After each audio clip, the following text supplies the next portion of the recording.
EchoStar, to some degree, it's a crap business, but it's almost a proxy for owning SpaceX. Now, this is basically the merger of Dish Network. It basically just moonshotted in about August. And part of that is because they sold like $17 billion of their airwave licenses to SpaceX. Now, why that's really interesting is when they sold these licenses to SpaceX to deal with like FCC bullcrap or whatever, they actually ended up taking an $8 billion stake in SpaceX. So think about that for a moment.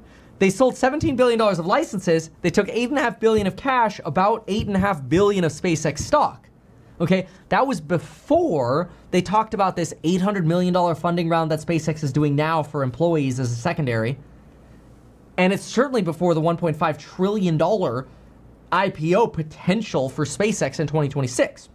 So people are like, oh my gosh, this $27 billion company, even if it had $8.5 billion worth of SpaceX stock today, divided by 27, 31 cents out of every dollar that goes into EchoStar is basically SpaceX stock at whatever valuation they got back on September 8th, 2025. Now, if that valuation is up 50%, imagine this, okay? Let's say the valuation of $8.5 billion is up 50% times 1.5.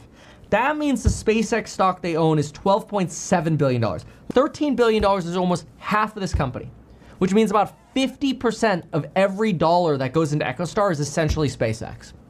So EchoStar, to some degree, it's a crap business, but it's almost a proxy for owning SpaceX.